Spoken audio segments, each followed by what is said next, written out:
over in Egypt. Pete Allum joins us. How you doing? How you doing, Pete? Yeah, really well, thanks, Regan. It's good to see you, man. It's been a while. Really good to see you. Just to explain to anybody watching who's not familiar with you from different air sports, obviously you're very well known around the skydiving and parachuting community, but you are a full-time parachutist, skydiver, been involved in the sport for many decades, based out of Imperia Brava in Spain, formation skydiving coach for a long, long time, formation skydiving competitor, international competitor, jumping for England, for Britain for many years, canopy piloting coach, multi-athlete. You learn a new sport every year. Have I missed anything out? Who is this person? But right now, you're in Egypt, and I've been watching it every day on Instagram and on Facebook. You've got some amazing stuff coming up. Tell me what's going on. A couple of weeks ago, I got a real interesting call from a good friend of mine, Mario Fataruso, him and his brother Armando. And they said they needed a factory team stand-in. They couldn't get the guys over. And they asked if I would come and help. And I was like, let me think about it. Yes.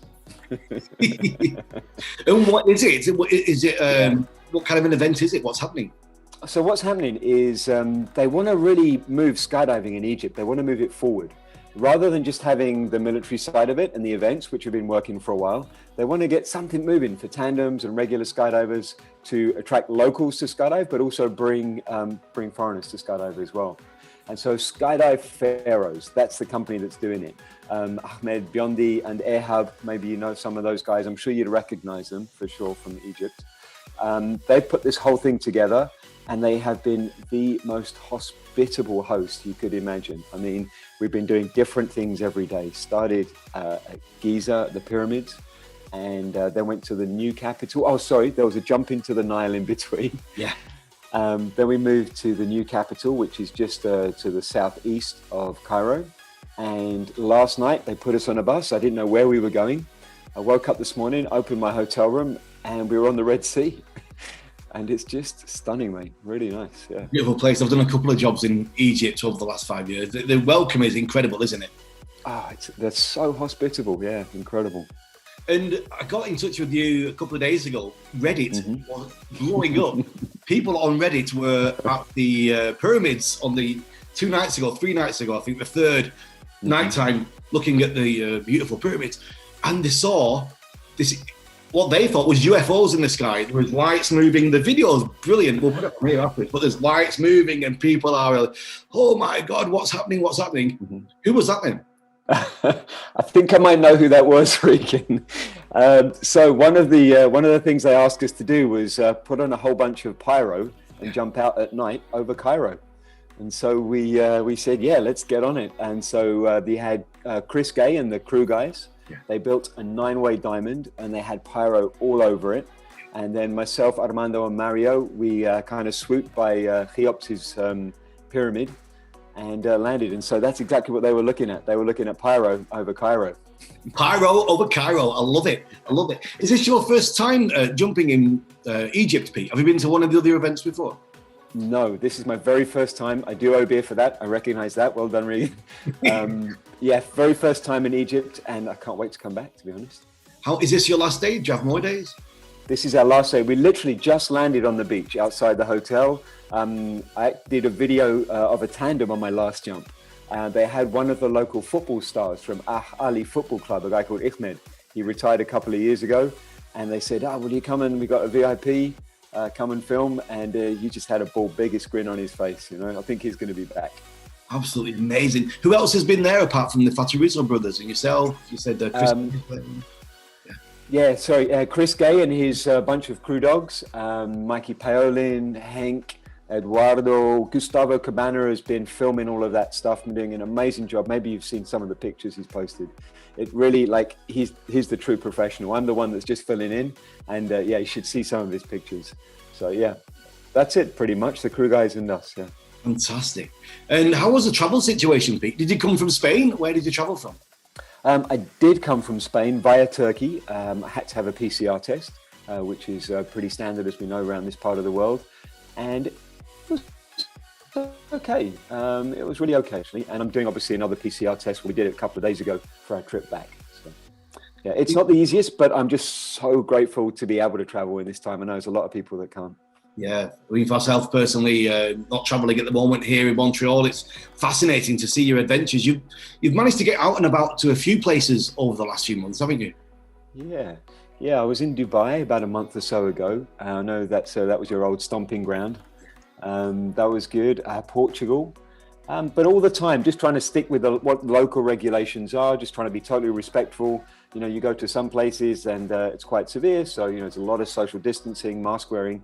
And then places like Egypt, where the numbers are super low, things are a little more relaxed. But we're just trying to respect, you know, as much as possible the situation. Has it been all out of helicopters? What we've been using? Here, Mi-8 or Mi-17, sorry, the city version. Yeah, and you know what that's like. That's a super fun helicopter to jump. Yeah. And tell me what the days have been like. I suppose each one's been different, has it? Talk me through getting up in the morning, how it's been on a. All right, so the day starts pretty early. We've been getting up about 6, having some breakfast, and then we normally get in a bus and we either headed to the pyramids, where the helicopter took off there and jumped there, or we went to a military base, the other side of Cairo, and then we literally just planned each jump for each day. It was like pyramids on day 1, and everything stopped at lunchtime. Yeah. Big long. They took us out and really treated us to a really nice lunch somewhere. Got a real good taste of the local cuisine. And then another jump in the afternoon or evening. And then back an evening dinner. They took us on a Nile cruise 2 nights ago, which was pretty special. We saw some belly dancing and some whirling dervishes. That was good. They're incredible. How they spinning, how they keep going is insane. Yeah, I have no idea. I would be throwing up and on the floor straight away. So yeah, quite impressed. And then today was, as I said, beautiful, just to open the curtains, not knowing where we were, and to see the Red Sea right there. So we did a jump relatively early in the morning. After jumping, they said, would we like to go paragliding? And there was 3 of us that stuck our hands up straight away. And they took us up to the mountain just beside, and we did some paragliding down to the beach, spot a lunch, and then another jump just now at sunset. Beautiful. Yeah, absolutely beautiful. What a treat. Amazing. Have you been doing much paragliding, Pete? I started this year during lockdown, just trying to find a way to keep myself in the air. Just anyway, you know me, I'm pretty passionate about about flying parachutes and being in the air. And the local area in Emporia I didn't think it was supposed to be very good for it, but we're finding more and more places that we can hike and fly from. And we have quite a good little community there. Of the staff who also can't be jumping, so they're all kind of investing their time in learning how to paraglide. So I'm pretty much a year old in my paragliding life. Yeah. And tell me about starting paragliding as a skydiver. That process. I mean, the first thing I'm thinking is, it looks kind of similar. You're under a canopy. There must be many differences, and there must be a little bit of an area to be careful as a skydiver going from parachutes that we use to a paragliding wing. There must be areas of red flags that you need to be concerned about. Tell me a bit about that. Yeah, well said, Regan. I think you hit the nail on the head with that. It's a really good statement, because as a skydiver, you're used to having nylon and lines above your head, but that's it. That's the difference. You know, from there on, there's so many differences. Right. What I did was I went and did a basic course. I went to Castellón de Sos, which is up near Huesca in Spain. I did an absolute basic course. It's like turning up for my AFF course, if you like. There was a bunch of other guys, non-skydivers, non-flyers. And I went through the basics, and I would highly recommend a skydiver does that to get a really good foundation in the basics, because, you know, the weather doesn't make too much difference for a skydiver. We need relatively clear skies, relatively low winds. But for a paraglider, the weather is everything. And learning how to ground handle the canopy, which is also something that we don't do that much of as skydivers, is incredibly important for safety side. So it feels like in skydiving, maybe I know this much, and in paragliding, I know this much. So it looks like there's a lot more detail involved. The safety side of it's very different, and the weather being a huge issue. And then you got all the equipment. I love it. It's just unwrapping a whole new box of air sports. Yes, it is. Starting something new is brilliant, isn't it? It's a great, isn't it? Yeah. Mm-hmm. Yeah. Tell me about this night jump over the pyramids. Tell me about being in the helicopter running in. Did it just feel like another gig, or could you feel it in your fingers? I felt it in my fingers. The hair on my arm is just jumping up. Well, even before the night jump, Regan, just the very first jump over the pyramids. I mean, I'd seen all these images of people jumping over the pyramids just a couple of weeks ago. But that first day jump, I'll get to the night jump in a second, that first day jump where we swooped by the pyramid, just passing right over the top of it. I'm looking at this massive thing next to me, and you just feel with a sense of history and time. You kind of get a snapshot of where you are, if you like, on the time scale of things. And then the night jump, I don't know about you, but I find night jumps pretty special. It doesn't matter how many you make, especially when it's somewhere quite warm as well, because those cold night jumps over England aren't quite so much fun. But as we were running in, Cairo itself is pretty well lit up, as you can imagine. But then Giza is just off to the west, and the pyramids from 10,000 feet just jump out at you because they've got lights on them. And so you see these brightly lit pyramids. We did a hop and pop straight out the door. We found each other relatively quickly, and we just set up a 3-stack and then just started spiraling slowly over the top. And again, flying past them, I felt like I had to lift my feet up to pass over the top of it. That's how close we were. I'm sure I wasn't really that close. But again, I mean, it's skydiving, but with a sense of time and space and history as well. Yeah. So really quite an emotional moment, I have to say. Yeah. It must have been absolutely. I can absolutely imagine what it must have been like. The landing area, how was that illuminated? We had lights all around it. Yeah, it was pretty clear. I mean, it wasn't so bright. Everything was pointing down, and there was a nice little square. And having done that jump earlier in the day, it made it a relatively safe option at night. Right. It was nice and flat as well. Yeah. And the jump into the Nile, how was that? What kind of safety features did you have in the water? We had 3 boats, so we had a boat each, which is always a good idea. Especially I was wearing about 8 kilos of weight. And the brief was come through the Twin Towers of the National Bank of Egypt and swoop through there and make a left turn and land on the Nile. And that worked out really, really good. I was in the water. A lot of people warn me about the Nile. I have to say, it didn't smell so bad. And so far, I haven't caught anything from it. It seems pretty clean. I was out of the water within about 30 seconds and on the boat. So yeah, super safe, super quick rescue.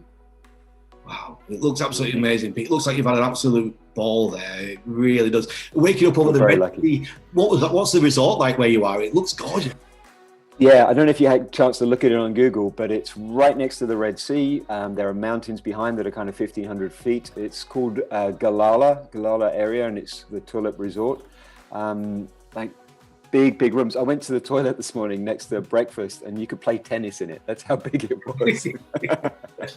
No, it's beautiful, man. There's swimming pools. I went for a swim in the Red Sea, and just as we were coming back from the sunset jump, we saw 3 dolphins cruising up the coast as well. It was stunning, man. Just if it wasn't enough for everything you've done. I know. You saw 3 dolphins. I know. Oh, wow. Very lucky. Yeah. Great to catch up with you. What we got coming up, Pete, before the end of the rest? Yeah, I'm super happy. I'm going home. Going home on the 8th. Spend some time with the family. We may go to Algarve just for a few days with the family, just to kind of spend a little bit of time. We're going to get a very quiet place to stay away from everyone and enjoy the coast. And then let's just see what COVID allows us to do really for next year. I mean, I've got stuff planned, but as you know, all plans this year are open to change. So, yeah. And Imperial Brava, have they just reopened again after the little shutdown? Yeah. Very excited to hear that. Yeah. They just been opening the last few days, and they're planning to be open for the Christmas period. So for sure, open through the boogie, providing things go well, inshallah. And be nice to be running some canopy courses back there. I mean, I love being at home. You know how nice that place is as well. So for me, an opportunity to go home is almost like going on holiday as well. Get the family and to enjoy Emporia. Absolutely. Pete, it's been real pleasure to catch up with you, to see you.